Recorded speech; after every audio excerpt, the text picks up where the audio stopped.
Third, yeah. Yeah, let's start on Zoom. Okay, sound is good. Sound is good. Sound is good. You can hear me?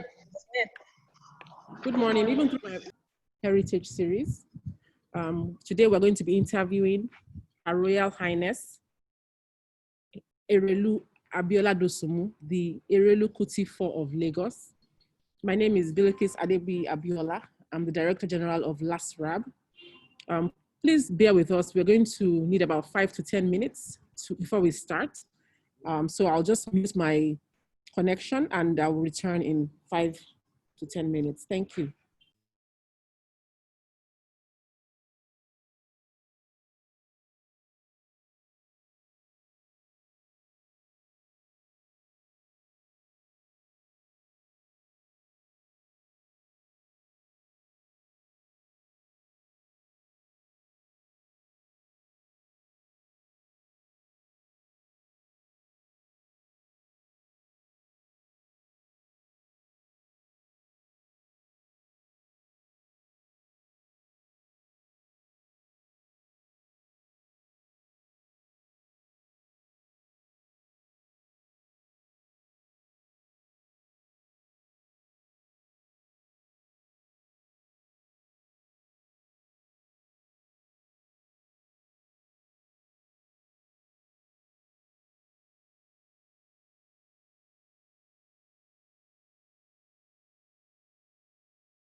Good morning, everybody.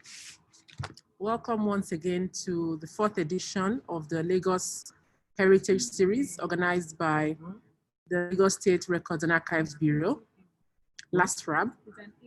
My name is Bilikis Adebi Abiola. If you can hear me, you can go ahead and just type in the chat box. Hello, hello. So we all know that you can hear me. We are very happy today to have Her Royal Highness, Erelu Abiola Dosunmu, Erelu Kuti IV of Lagos here with us today. And we're going to talk about the role of women in Lagos royalty. For those of us that are just new to this heritage series, it's been organized by LASRAB, the Lagos State Records and Archives Bureau. LASRAB was conceived in 1995 as a public sector reform program for better management of Lagos State records for planning, policy process, enhanced service delivery, and heritage preservation. LASRAB formally came into legal existence in 2007 and is located in Magodo GRA Phase 2. LASRAB provides various services, including repositories, reference library, gallery, mini museum, training room, amongst others. I know everybody is very excited to be a part of this program. I will hand over now to Dr. Oseni of LASRAB to read Her Royal Highness's biography. To do the video so people can see what you wrote about. Thank you very much, man. I hope it's short and Profile of Erelu Abiola Dosunmu. Erelu Abiola Dosunmu was born in Kano in July 29, 1947, into the royal family of Omoba Adeomi and Mrs. Adejoke Dosunmu of Lagos Island. She is a direct descendant of Oba Dosunmu of Lagos and is therefore of both royal Yoruba and royal Benin origin. She started her primary education at the Anglican Girls' School, Kano, but at the age of 5, came to Lagos and continued her primary education at the Anglican Girls' School, Broad Street, Lagos. She continued her education at St. Louis College, Pompier, Kano, and higher school at St. Teresa College, Ibadan, before going to the UK to study business administration at University College London. Having studied business administration in London, Erelu Dosunmu subsequently achieved some significant feats in business. She was a franchise to Groove and Hunter in Germany, supplying Pauline to industry. She set up a fantastic boutique called Glamour Girls, importing lingerie from Trinidad and Tobago. And she was one of the first women to export crude oil from Nigeria.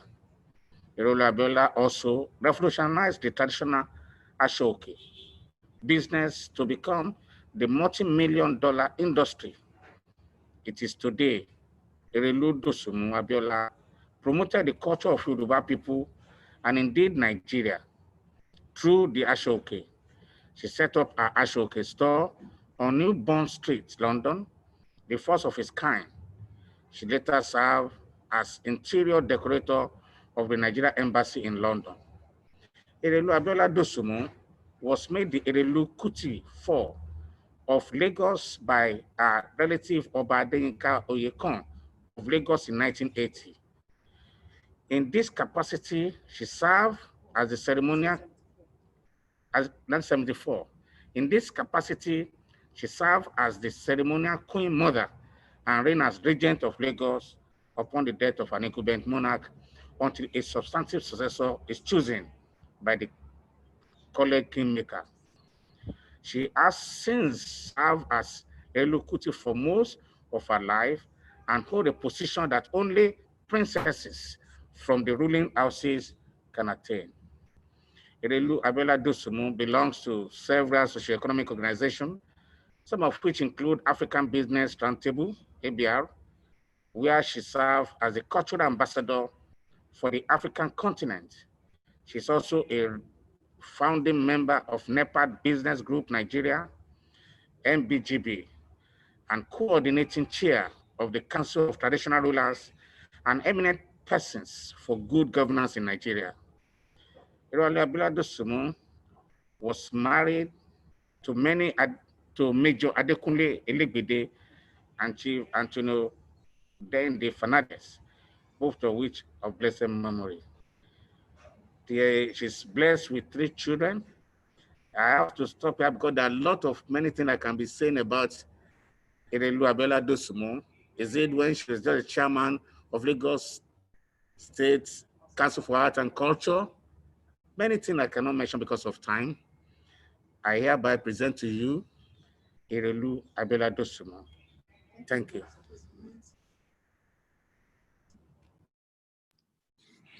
Thank you, Doctor, for that riveting biography. It is indeed a pleasure and an honor to be sitting before you, Ma, having held the position of Erelu Kuti IV of Lagos since 24 years of age, which is no mean feat. We look forward to learning a lot from you today, Ma. You're welcome to the webinar. Pleasure. Thank you. Nice to be here. Thank you, Ma. So sounds so interesting. Thank you, Ma. So I just wanted to jump right in. I know a lot of people are very eager to learn from you.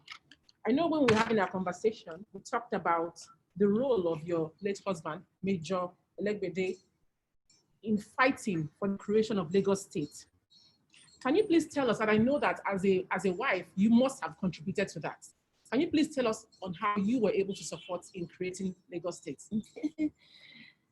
Well, you know, Lagos was part of, although they always say Lagos is Gedugbe-Likuwa, but it was part of the Western region. And of course, it was the goose that continuously lays the golden egg. And naturally, nobody will want to have that goose extricated from their midst. So of course, you know, the Western region didn't want Lagos to go and become a state. And at that time, General Adebayo and co, and my husband was his 2IC in Ibadan.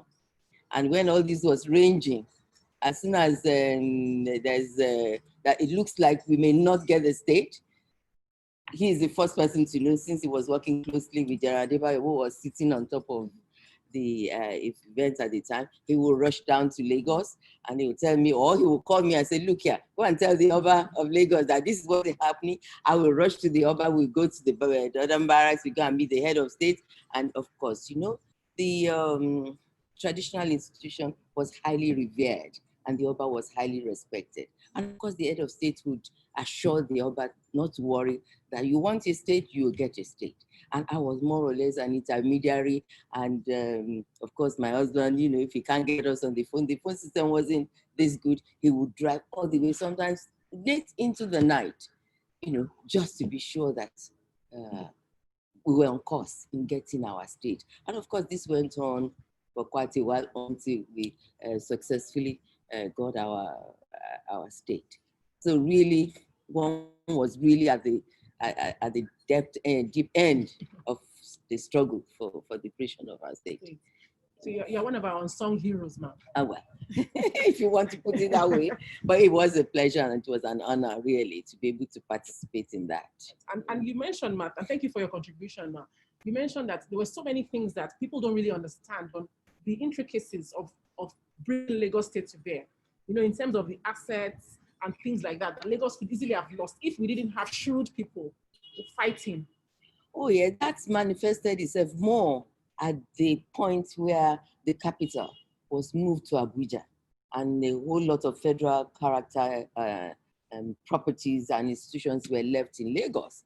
And thanks to the Asiwaju, because he set up a body of Lagos elders. And part of what we were supposed to do was to look into all these transitional issues. And when General, the one who sat on the committee for the properties left in Lagos, I mentioned his name, yeah. Anyway, the general who actually sat on top of the decision on what to make with the properties in Oluwole Rotimi. General Rotimi was the one who sat on the committee that was deciding on this. And I remember the Oba at the time ordered me actually to make a presentation on behalf of Lagos, which I did and successfully.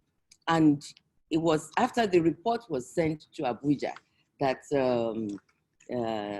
our former head of state, Obasanjo, after a series of meetings with this body set up by Ashwaju, who was the governor of Lagos State at that time, that the president finally agreed that the properties left by the federal government in Lagos due to the movement to Abuja, the first refusal should be given to Lagos State.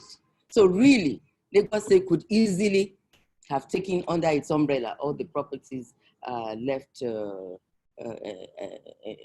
behind after the capital was moved to Nigeria. Prior to that time, the understanding was that anybody occupying federal government property in Lagos State had a right to buy the property. Some bought, but eventually we were able to get the concession that Lagos State, obviously Lagos State could not buy everything. So some went to individuals, but we were able to also do that.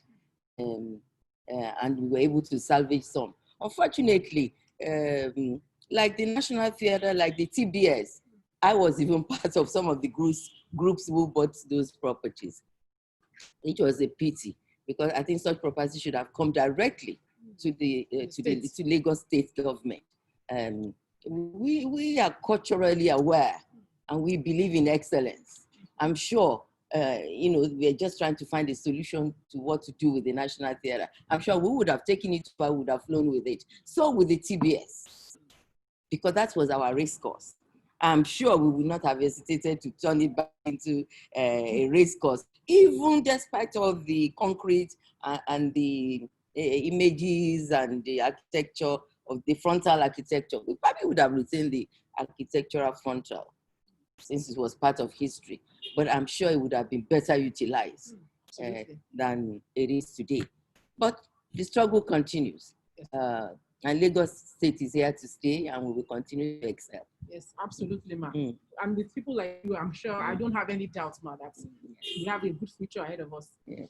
And as a state, like you mentioned, ma'am, we love excellence as a state. We are always looking at how we can improve and grow. Yes. But do you believe that there are some, because I know that we all miss the old, I wasn't around, but we miss the old times of Lagos where there was morals, there was culture. What do you think? Do you think Lagos has lost some of that? Oh, absolutely. Without any hesitation. Not that we have lost some of that. We have lost a lot of it. Lagos was a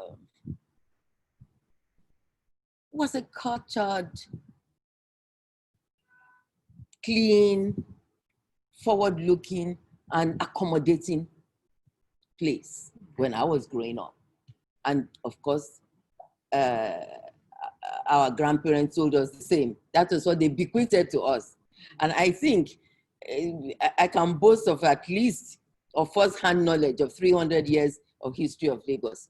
When I said that, somebody said, how old are you? I said, yes.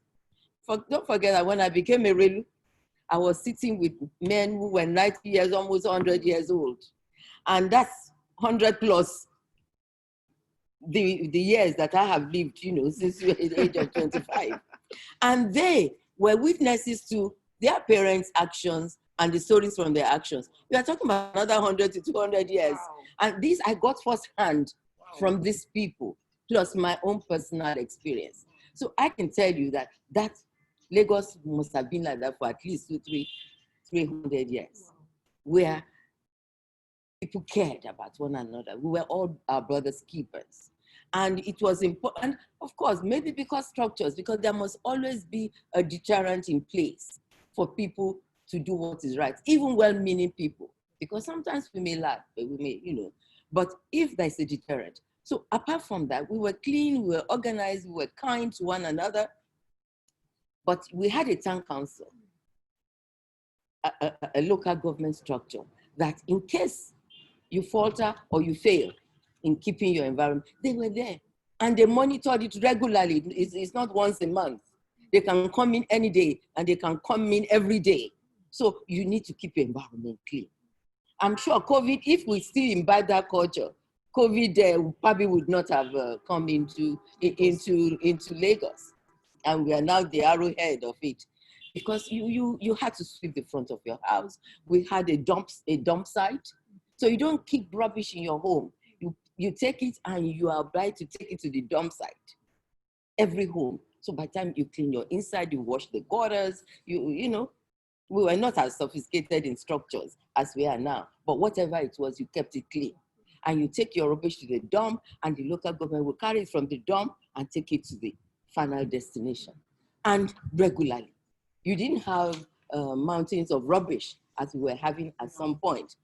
Everywhere there was order. If your car broke down as you're coming here and you're anxious to meet the deadline, within seconds, more than 5-10 hefty men will rush and help you. Wow. And as soon as they finish, they pack up and they go on their merry way.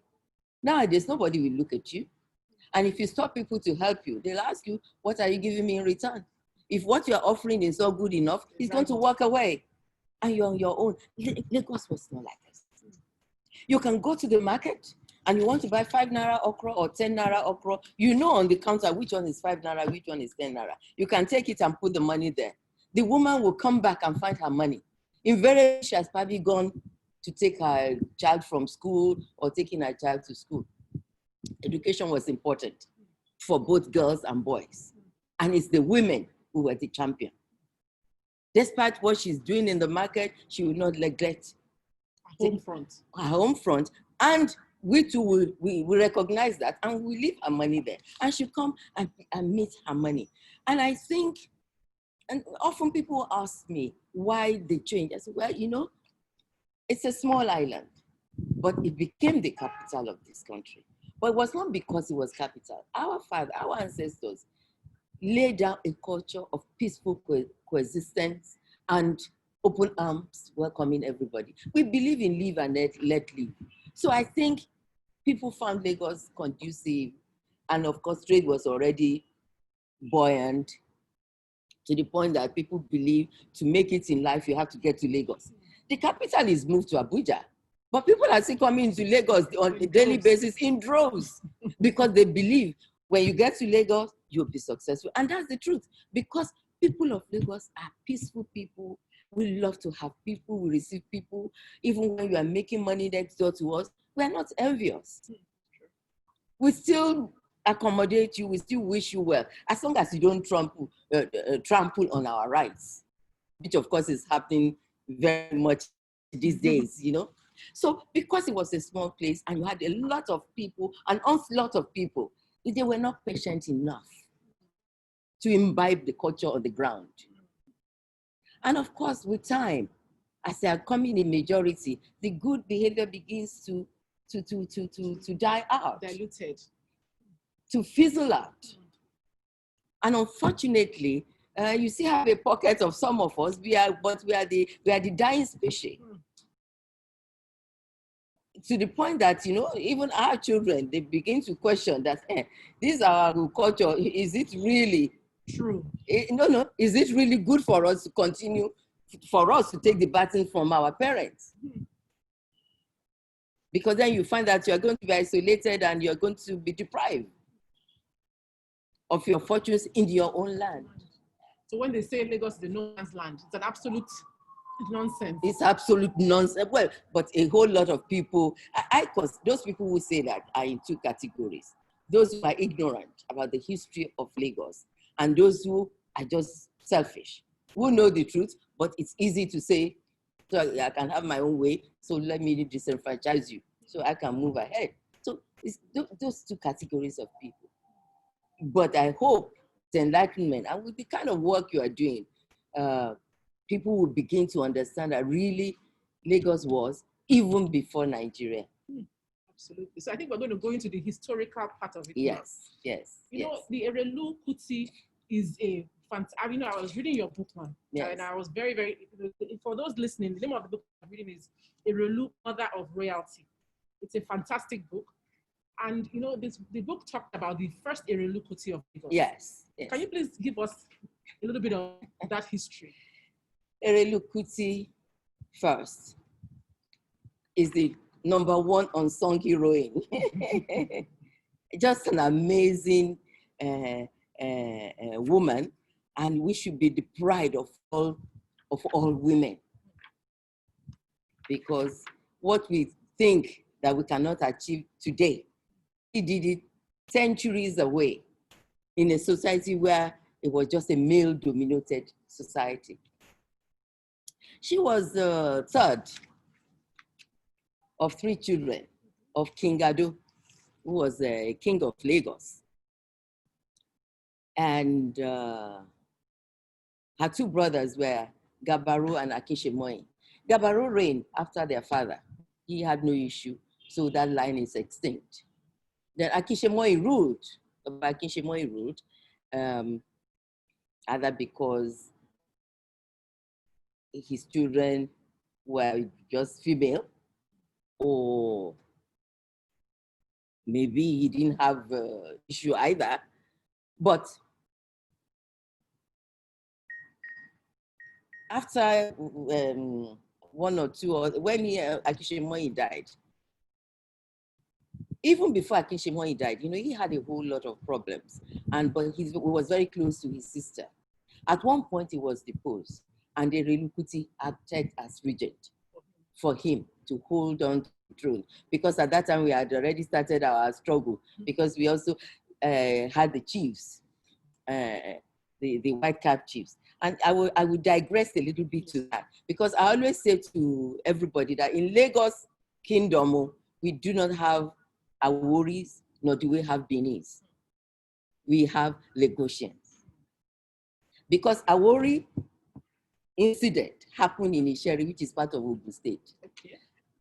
And some of those group went towards Ogun State to different areas. Some, I'm sure, even ended up in Cotonou, and some ended up in Lagos Island, who were the children of Ogunfunmilere, the Olofin, and whose children are now the white cap chiefs, and then the Oba, so they are Lagosians, they are Idejos, we call them Idejos. That's what we have in Lagos, we have Idejos, not Awori, we have Idejos, who are the children of Olofin. And of course, Oba came from Benin and came to Lagos. And so we have Oba in Lagos, we have Idejos. And the Oba invited them to sit in council with him to administer Lagos. So what we have in Lagos is we have the Oba, we have the Idejos, who have been administering the affairs of Lagos for centuries. So those people who want to divide us and cause trouble between us, I'm keeping them on notice. We know who we are, and we have intermingled, and we have become one. There's no way you can separate oil from water. So that's what we are. And we've been coexisting for so long. So take me back to Erelu. So you had Oba chiefs with the Oba sitting in council. Of course, if there is a vacuum and the Oba is not there, you might find that his chief might want to take over his throne. So Erelu Kuti was the one who took over the throne and reigned as regent. That was her first feat. Then after all that strife of Akishemoy, he assured her that, look, you work creditably, your sons will become Oba. But I can tell you that she herself crowned herself as queen of Lagos. But because of the pandemonium of the male, she decided to crown her 2 sons, to abdicate for her sons. And she crowned one as the king of Lagos and one as a white cap chief. The same day at NOI, it still exists. It's not a myth. It's reality. It happened, and the 2 stools still existed today. And in fact, the Obaship of Lagos, since that time, has been her line. There's no, after Oba Akishemoy, none of the other family members have been able to take up the Obaship in Lagos, except her line of Erelu Kuti. Now, her second son, she crowned as only Ogboni Duntafa, gave her all the paraphernalia of an Oba, except the crown, because he has crowned Ologun Kutiri as Oba. And she sat in the middle of them and administered and ruled in Lagos. So she was so high-handed that her son, the king, tried to poison her It was the younger son who let out the secret, and she escaped. Gandhi Eyo, I'm moving back a little bit because of the title of Shokun, who became Ogboni Duntafa. Now that title existed before she crowned her son, Shokun, as Ogboni Duntafa. And I'll tell you why. Her mother, Queen Olugbani, who came from Ibefun, was a king, or was the daughter of King Oshin, who was once an Awujale. And then when he was deposed, he went to Agboa and became King Oshin. And she was the daughter of King Oshin. So when she came to marry Oba Ado in Lagos, all her children were dying. Therefore, they now sent the fetish, Adimu Ologede Oniko, from her hometown, from the kingdom of her father, to come and do the usual traditional prayer, medications and all that, so that her children will not die. And so she succeeded in, and when she had a child, the leader of the fetish was honored. Malaki and co, that group, were honored as Ogboni Iduntafa. But that title came from her. It was used to honor members of her family. So it was easy for her to take that title and honor her son, Shokun, as Ogboni Iduntafa. And that child that stayed, that didn't die, is Erelu Kuti, Mimi Ikuti Kuti. Okay, Okuti. Okuti, that she will not die anymore. With this one, no, after all this prayer, she will not die. That's how she became Erelu Kuti. Yeah, she became Ikuti Kuti. Ikuti Kuti. That was her full name. And this same body, this fetish they brought, also is used to help you to have babies, but it also used to send off as a final funeral rite after the demise of a king. And the first Eyo display was for her mother. When her mother died, they now used this same fetish from her homeland, was used as a final funeral rite. But in Lagos, we are so emancipated, we are not used to fetish covering their faces. And of course, to protect the fetish from the curious gaze of the people, Obaki Shemoy at that time got hefty men from the neighborhood who carry sticks and cover their faces just to ward off. Okay. So that you wouldn't know who is beating you, and it won't create animosity within the neighborhood. And they were called Laba. That's why the Eyo, when the Eyo group comes out, the Laba says they are the first Eyo. Because the Eyo, what we call Eyo, are the multitude of colorful followers in white and the colorful aga, not the fetish. But the fetish have their own groups. So the Laba was the first creator to protect the Eyo. And the first person that we used it for was the mother of Erelu Kuti. Wow. So which means she was the first to hold Eyo in honor of her mother. So that's another feat of Erelu Kuti. She was the first to hold Eyo for the final funeral of her mother. So our history in Lagos is very clear. There's no ambiguity. People say, oh, the beginning of Eyo is shrouded, and it's because they don't ask the owners of the Eyo. When you give interviews about this thing, they don't come to us. All kinds of people they call themselves students of history and start all kinds of prediction about the beginning of Lagos, which they do not know. And in fact, Laba was the only group that protects all the Eyos when they go out. It was around maybe about 53 or so, when on one occasion we had an Eyo, I think to celebrate one of the British visitors.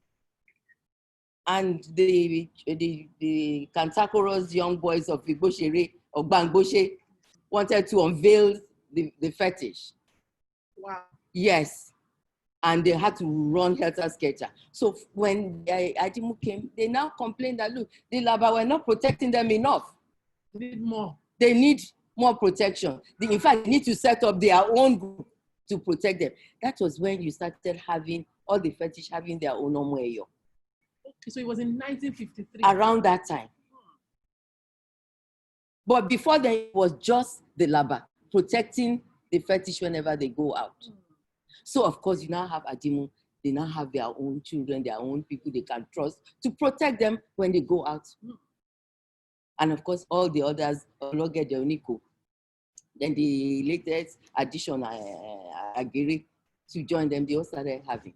And it was at that point, even the chiefs, the white cap chiefs, it was at that time too, that you now started having groups coming from each palaces to fill up that beautiful crowd that we see now. And whenever we see, everybody still wears white, but you can choose different colors for your aga. That's the cap. But you see, have the same white robe and the same opambata, but your aga can be any color. And that's the beauty of your outfit. All the colorful, all the colors of your outing. You know? So when you talk about Erelu Kuti, what she has done, she created a second dynasty, as opposed to the dynasty where it's only the male descendants can become Obas in Lagos. She created a second dynasty where sons of princesses, of daughters, can become kings in Lagos. And since that time, I doubt if most of the Obas who have come, they actually came from their mothers. They claim their right to the throne through their mothers, who were princesses of Lagos, including the incumbent Oba. So it's okay. So basically, Lagos has taken up the matrilineal. Thanks to Erelu Kuti, the first. Wow. That is a well-kept secret because people don't say that. Well, you see, it comes out now and then, but because people do not know the origin, so they don't understand. Take, for instance, what has happened in Iru Kingdom recently. He has claimed his right to the throne through his mother. That is because of the legacy of Erelu Kuti, which has become part of the laws, the chieftaincy laws of Lagos State. Wow. And that even means that all Obas of Lagos, descendants of if they are coming from Erelu Kuti, from since Erelu Kuti, her son Ologu Kuti, to date, they're all from one woman. From one woman, Erelu Kuti. So when I talk about womanhood, you can see how I feel, that there's nothing a woman cannot do. Yes, absolutely. If you put your mind to it, and if you are in support of one another. And that brings me to what used to obtain in the past in Lagos Kingdom.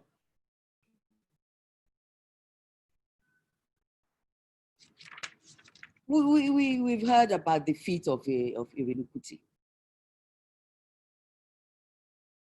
In Lagos, we too suffered from this 30% affirmative action from the Beijing Women Conference.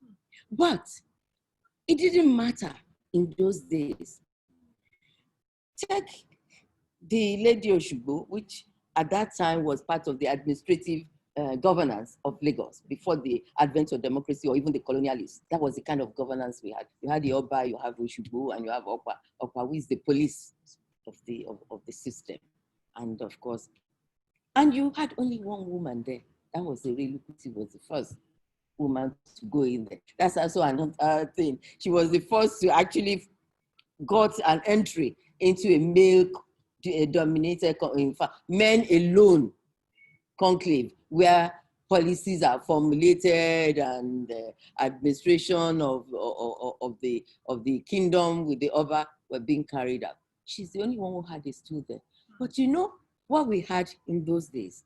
You didn't have to have 100 men and 100 women to make an impact. As one woman, if she sits down there and they make a decision and she says, we women, we do not agree, this is what we want. You know, when she goes out and tells the other women, they're going to support her. That was her strength. They're not going to say, who sent her and what's her business? They know that she's fighting for their right and they will give support. And that was the strength of womanhood then. That was why our mothers, our great-grandmothers could train some of the most successful men, not only in Nigeria, in the world. Because Dr. Elias, who became the judge of the World Court, was from Lagos Island. And our mothers, usually it's a polygamous house. So your business, your duty is to look after the interests of your own children. You have to work hard. You have to trade hard. And you give them the best education possible. That was what our mothers were doing. They didn't just leave it to the father to pay the school fees, to feed, to do it. They too were making their own contribution. And they did it with dedication and with admiration from their husbands, because they brought up successful, well put together children. But when we now started to ape the Western style of emancipation or equality, we lost out. We didn't have to wear trousers or smoke cigar or be dressed like men for us to be effective within our society. But when we started aping what they are doing and we want to rub shoulders, our mothers respected our fathers. They were the head of the house. And it's still like that today. Nobody can change it. So you cannot advocate. In fact, it would be wrong to say you want 50-50 equality as men. We have our roles, they have their roles. And if we are doing our own judiciously, they cannot. We will not lose out. But I think we lost the plot. Rather than follow our tradition and the way women held their own and they earned their respect and they were able to perform like everybody within the society. Now, for instance, Erelu also was the head of all women organizations. And all of these things I'm saying are in the law of the state. Wow. In the law. Because one of the main duties of Erelu the first that has been bequeathed to me is you are in charge of all women organizations. Okay. The markets, all the affairs of the market. You can have Yaloja, but the person, Erelu who is bequeathed with the right to head all those positions is Erelu. So therefore, she's the champion of all women affairs. Statewide. In the Kingdom of Lagos. In the Kingdom of Lagos. And since it is part of our law, so it's of course, by extension, it's statewide. Interesting. She's the closest confidant of the traditional ruler. Advises him on all matters, all social matters, especially in recognition of achievements of individuals who are also deserving of being honored in Lagos. And we call them title chiefs. She is supposed to have the last say in recommending an achiever who deserves to be honored. Those are part of her duties. When you install a new Erelu, those are part of her duties and terms of reference.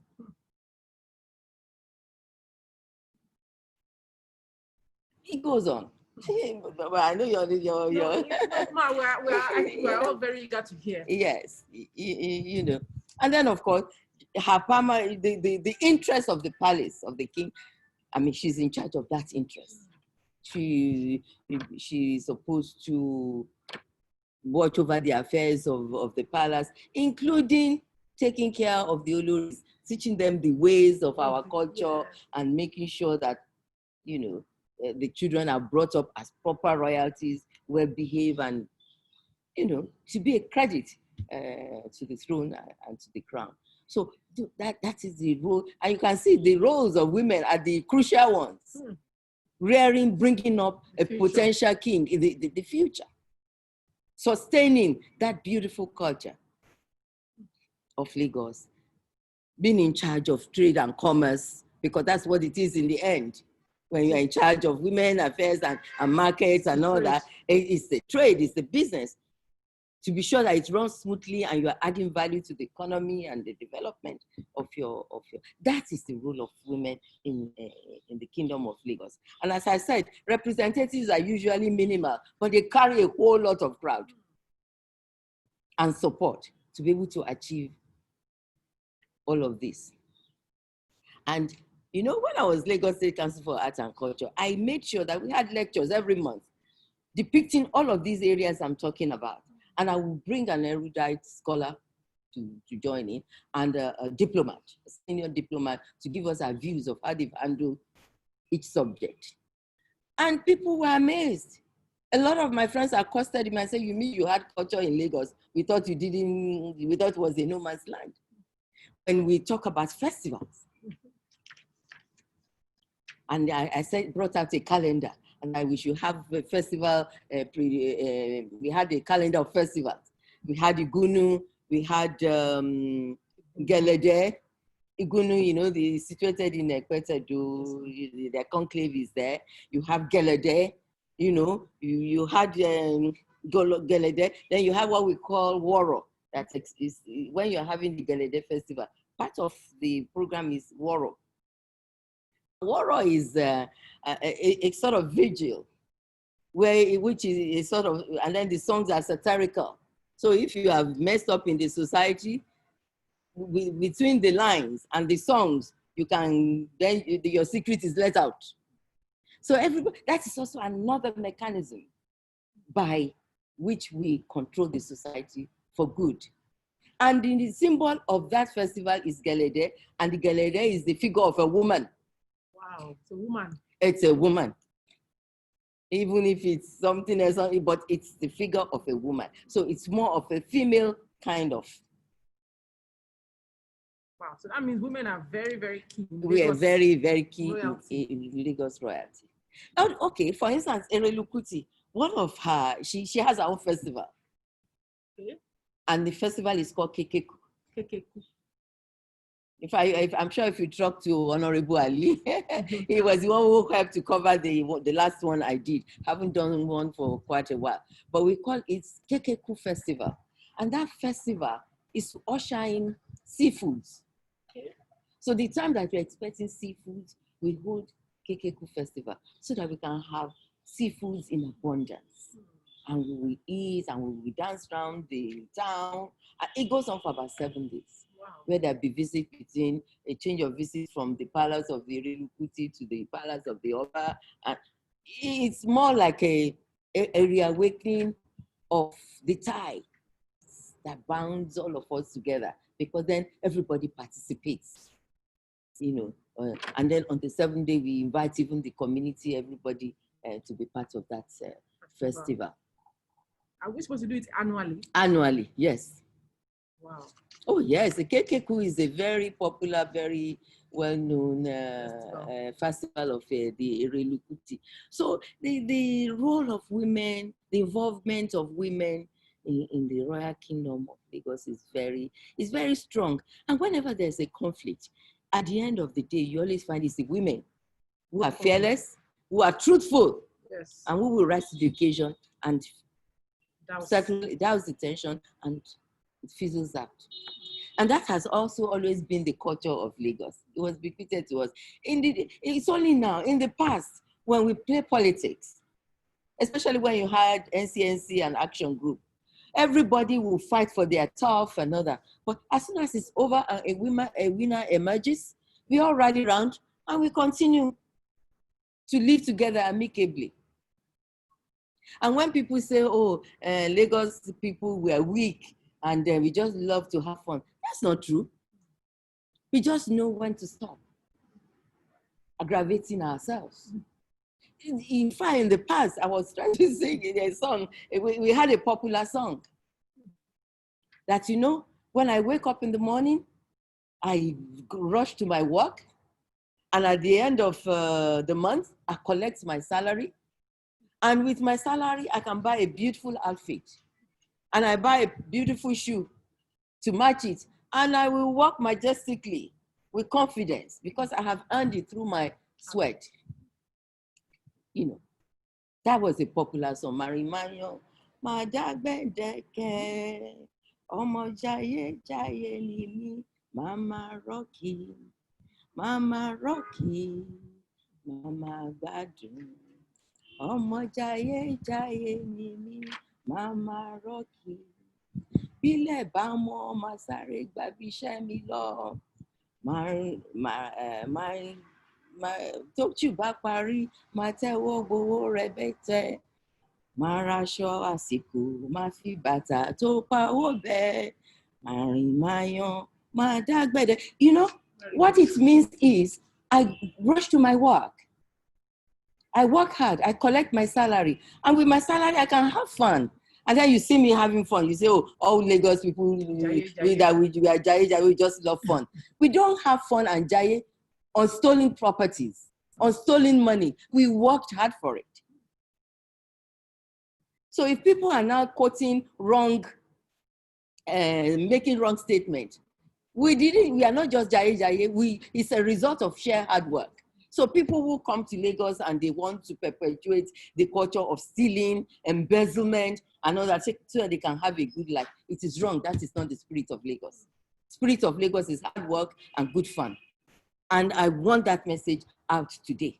So people who say we are just fun-loving people, it is not true. But the people who came didn't imbibe the whole story. They only took a bit of it.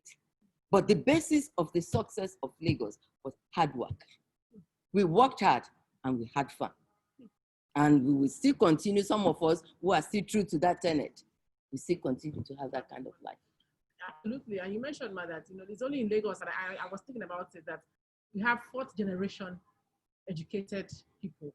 You see in other places, first generation, second generation, but in Lagos, we've been able to 4 or 5 generations. My father went to grammar school. His father before him. The one before him went to, because it was during Dosunmu that the British, you started having Anglican school and all that. Before then, we had our own local education too. My father, my grandfather, his father before him,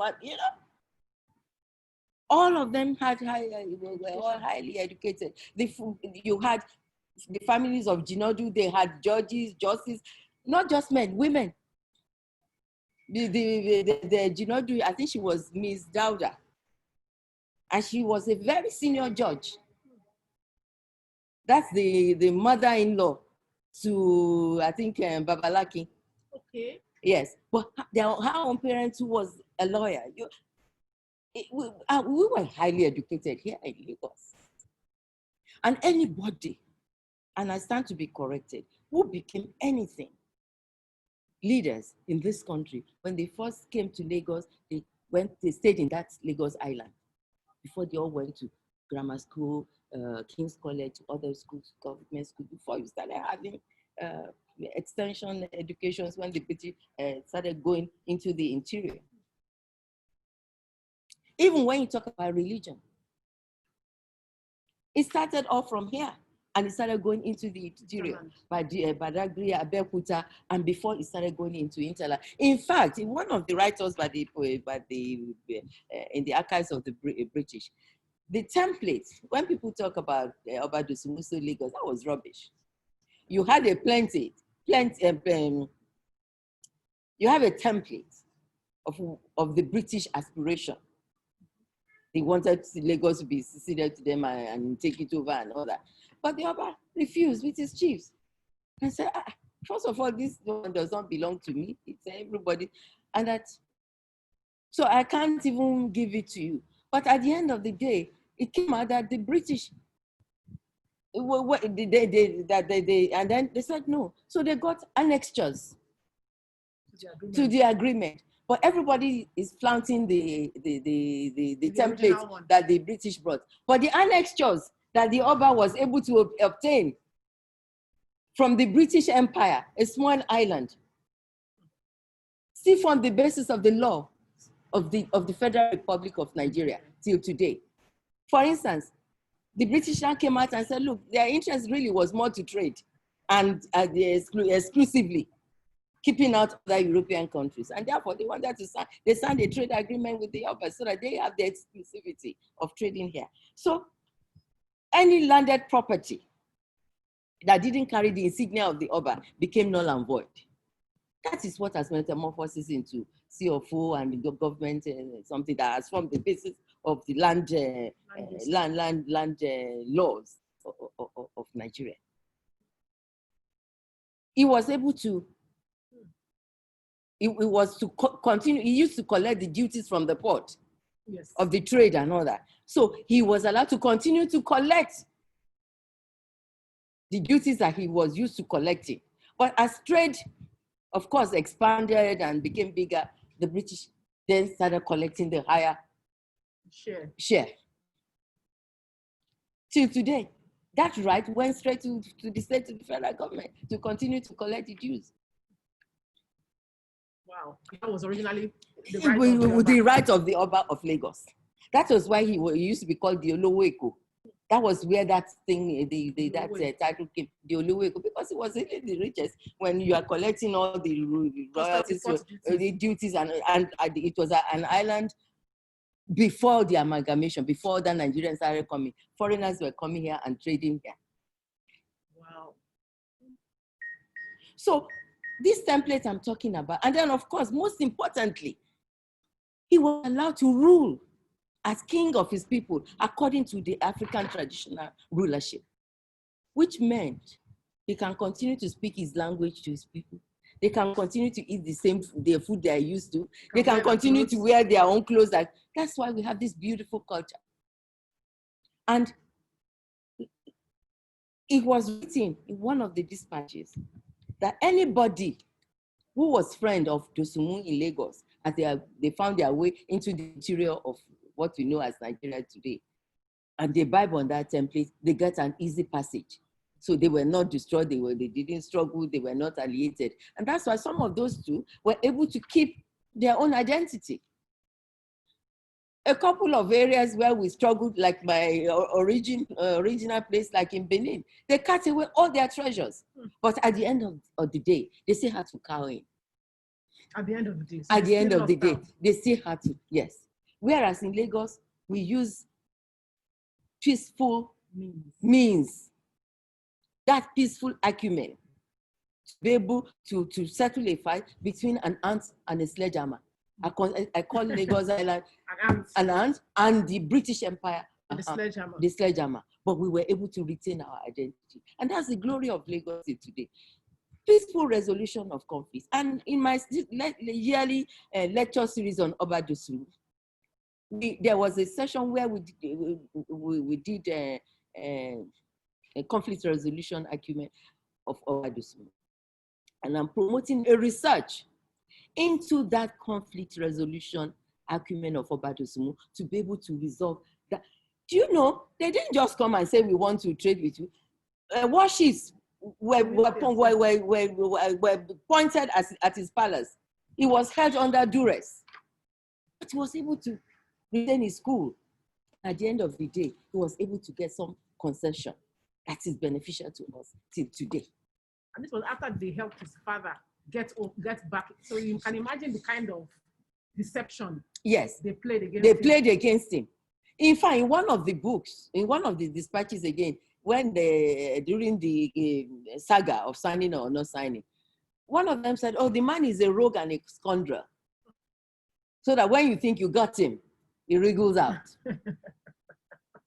Because he was wise, and he had what was paramount on his mind was the interest of his people, not his ego. Because if his ego ruled him as the king and he wanted to flex his muscle, I don't know whether we will even have Lagos. And therefore, he deserved a study. People say Gorbachev is #1 peacemaker of the world after the Russian disintegration of the Russian Federation.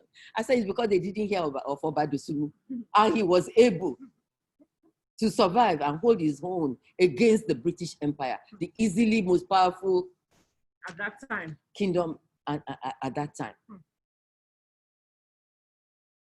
And people say Lagos is a no man's land. Where were their own ancestors when ours were playing this role that has now given us, if nothing at all, a beautiful, colorful array of cultural heritage in this country? Because that template, as they went in, they were just looking for trade. So people are allowed to keep their own way of life. And when yes. So they use the same Lagos system. The Lagos system to find their way all the way. And that's why more or less the ownership system in Nigeria is more or less fairly autonomous in the sense that it's autonomous, but under the rule of law. That's the way I will put it. Our kingdoms are autonomous, but under the rule of law. So you are there to oversee the sustenance of your own heritage and culture. So when we have Festival of Art and Culture, and you have people from Jos, from Kaduna, from Anambra, from Ogun State, and we all come out on the Festival of Art and Culture. Do you see what we showcase? It is so sad that thing, and I have not been, I mean, when was it that I became the chairman of Arts and Culture? At all these years, it has not become a great calendar for the world to see when we have Festival of Art and Culture of Nigeria. It is awesome to see. We should have upscaled it. We should have put it on the world calendar that our destination should be Nigeria. Anywhere we hold, because we rotate it around the country. So anywhere you hold it, should be a world destination. And yes, we make it an appendage of tourism or an appendage of youth, meaning culture. Culture in itself is so significant and so huge and so important that you should have a whole ministry dedicated to it and heavily funded, because that for you can guarantee tourism. Which is a big money earner for any economy. Somebody was saying that the British, they want their monarchy to go. I said, okay, let them send her away, because that's the basis of their tourism and the chunk of the contribution to their economy. You can imagine if we have that in Nigeria. Well, we have it. We have it, but we do not appreciate it because it is ours. We would rather go to Brazilian carnival, go to other people's festivals. We have it here. Well, they came from here. And also they came from here. It is an upgraded activities that they took away from here that we're going to do there. But we can even lift ours higher and even more colorful. I heard in Cuba and some other places in Latin America, they actually practice our religion. They even import our traditional people. In Brazil. When I went to Brazil, if I was a dubious person, I'd probably tell them that I can cure all their ills. Because I said, Erelu Kuti, the Queen Mother, this. You were worship, you were hero worship. Wow.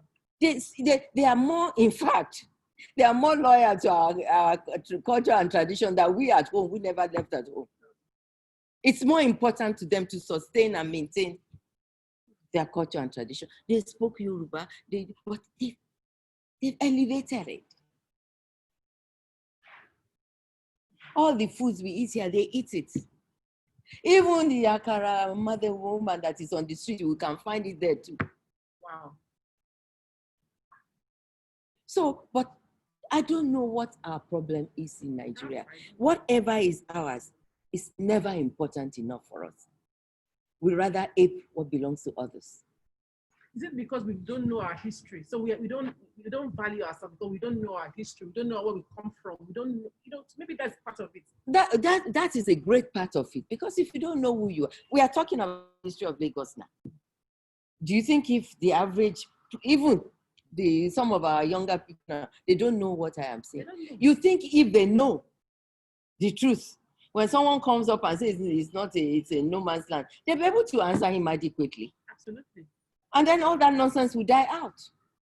We do not appreciate who we are. And I think the greatest tragedy and wrong that we have done to ourselves is not to teach history When I was growing up, we were taught history. A lot of these things I know from the history that we were taught in school in Nigeria.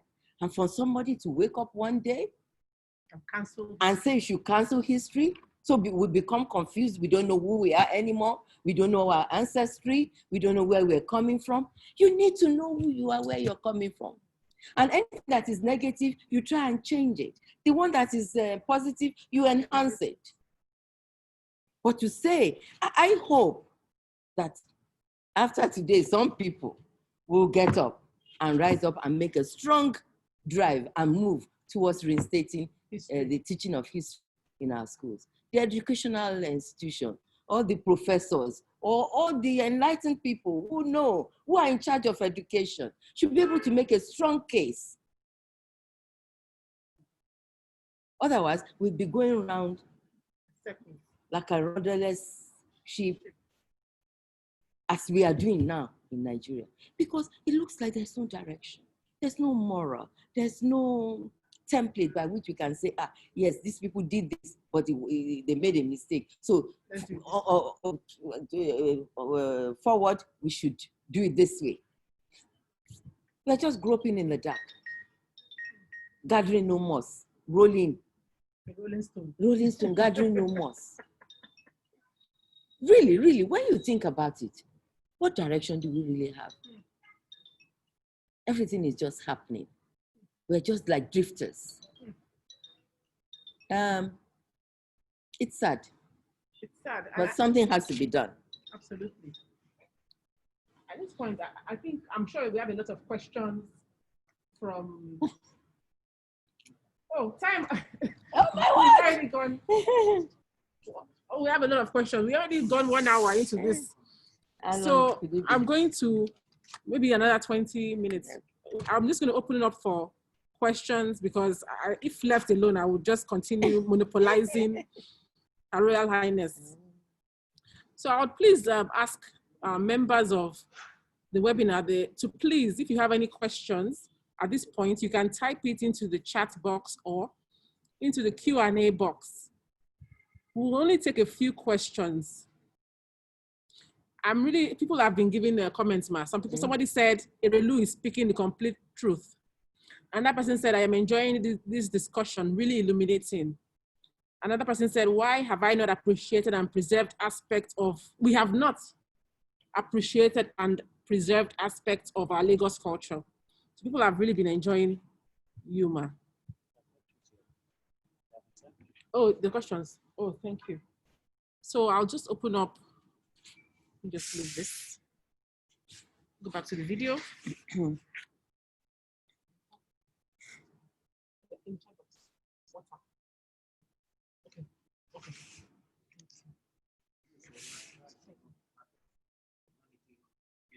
Thank you. Okay. So somebody said, is it possible, doable, and realistic at this time, given the life and place of things today in the socio-economic and political setting of now, to bring and restore our lost glory that stands Lagos out? That's a fantastic question.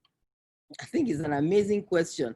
And the fact that he can conceptualize that question, already the struggle to reinstate has started. Because with that kind of mindset, he knows what he wants. He knows where he wants to go. Now, let him just put paper to pen. So this is what I want. How do we get to it? And send it out and ask other people to contribute on the way forward. Because no one can put it better than what is done. That is what we want. And this day and age, how do we achieve that? So let him put on his thinking cap and let him send this question. You send out this questionnaire and let people give ideas and give opinion. We might just be able, in the haystack, find some kind of template that we can use to start to revive this old glory. Nothing is impossible if we're determined to do it. And for me, I always say, genuinely teaching the fear of God. Because we have a whole lot of religious hypocrisy in our midst. To even find one that is genuine is very difficult. It's there. It's there.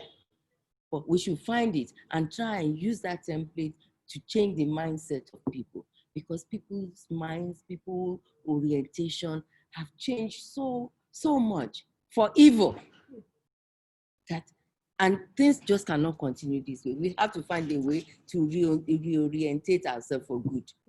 Even if we have to adopt the mechanism of brainwashing. See, the British, they brainwashed us to believe that we are inferior to them. Look at the setting they found on the ground, an established kingdom, our own way of life, our own system of governance. And they were able to convince us that our own way of life before it's nothing is bad. They are superior to us. Their language is better to us. Their own way of culture is, their own way of dressing is better than. How can anybody's dressing be better than the Nigerian way, the Yoruba way of dressing? With the robe, igele, ipele, iborun, so magnificent. But they convince us that all of that, until you wear suits in the heat of the sun, or you wear bone fold that half of your body is out, that's the way to go. Let us find a mechanism by which to brainwash ourselves back to believing in ourselves and knowing that what we are, in fact, is better than most. Absolutely. Well said, Ma. Well said. Another person said, Ma, that your historical knowledge and understanding of the cultural identity and perspective of Lagos sounds unique and distinct. However, it still conflicts with other known sources of historical information on the growth and development of Lagos. How do we reconcile these variations, particularly that which is about the place, role, and impact of the Benis and Aworis in the history of Lagos? I tried to touch that at the beginning. Yes. Look, if you just put the saga of Awori and Benin into a time frame, maybe it might begin to help us to understand what happened. Olofin is supposed to have been the first to come to Lagos with his children, Ogufimilere. The Benin claim they are the first to come.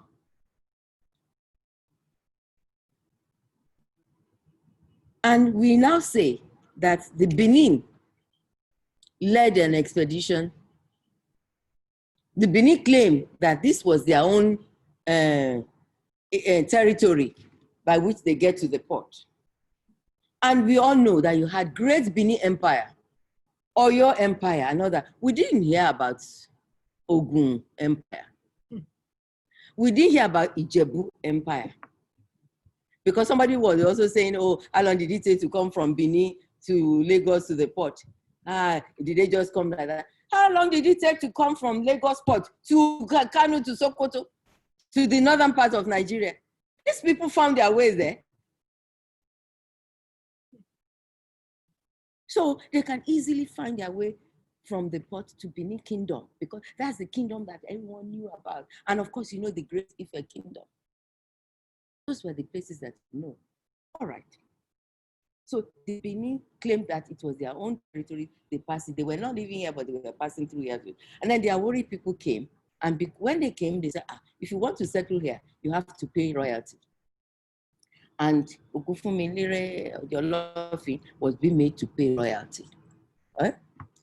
And then after a while, he said, no, I've been living here. I'm not going to pay royalty to anybody anymore. And then whatever, he was captured and he was taken to Benin. Now, that's where I'm going. How old was he when he left Ife? How old was he when he got to the island? So put an age. 2030. Okay, 2030. And then when he came, he was made to pay royalty. And then he was taken to Benin. He was released from Benin.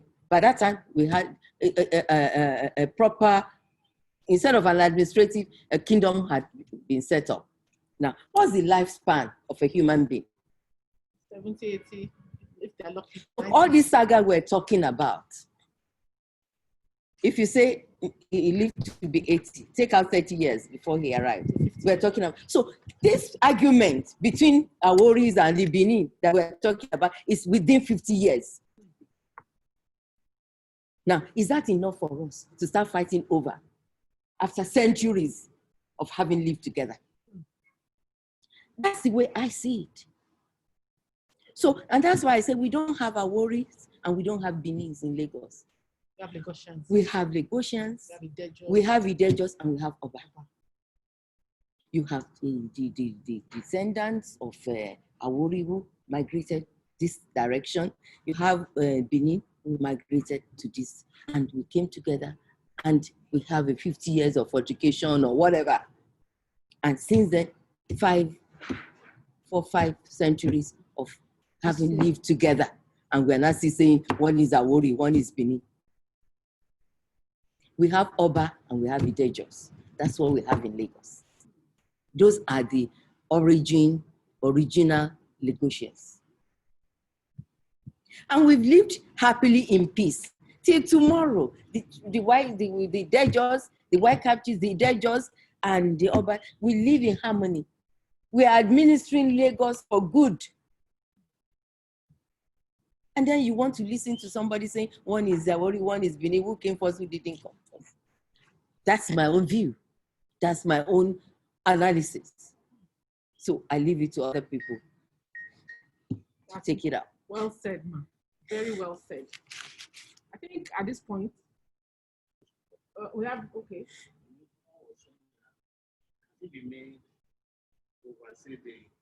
That's the comment. Thank you so much, ma. We just want to say a big thank you to you. I know we know you are very busy and you have one meeting, another meeting, and another engagement. I was simultaneously from South Africa. And you have to put that aside. This is more important. You know, so we are so grateful to you, ma. We're very grateful. We thank you, ma, for your kindness, for your generosity, for your frankness, openness, and we will continue to work with you, ma. We really appreciate it, and we just want to say that may God continue to bless you. Amen. Keep you for us, long life, good health. May we continue. Thank you, Eshe. You know, and all these efforts you're trying to set the record straight will continue to be fruitful and fall on fertile ears.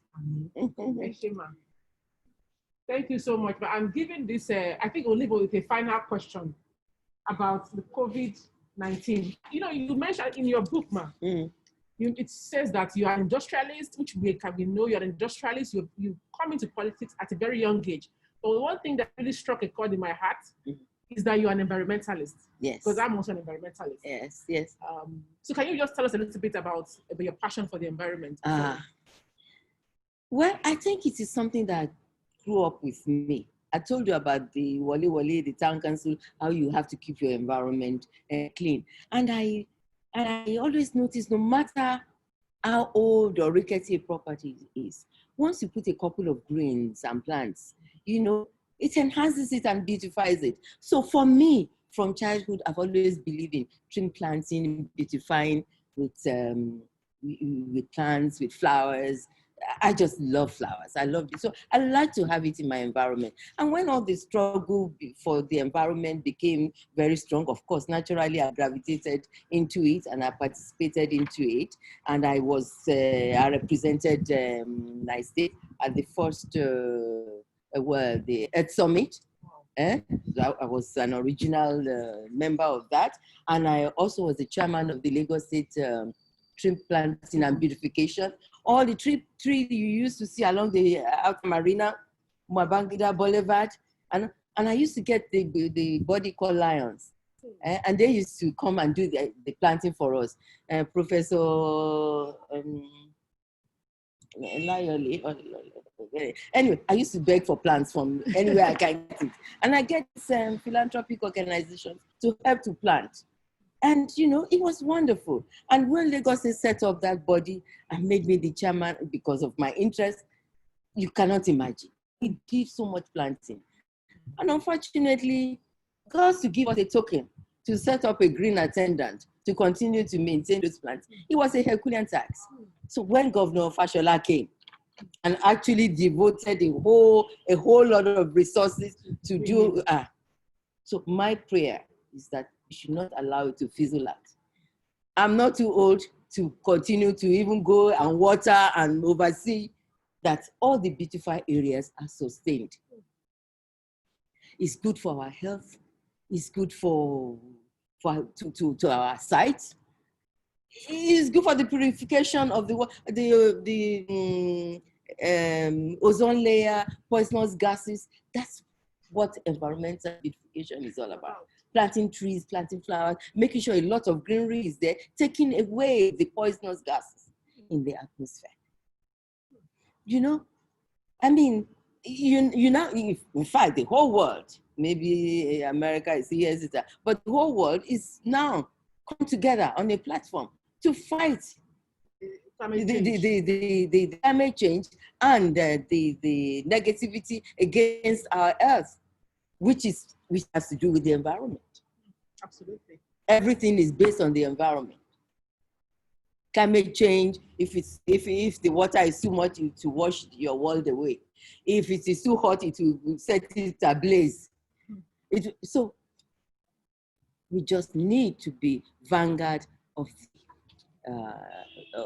the fight against scourge of climate change.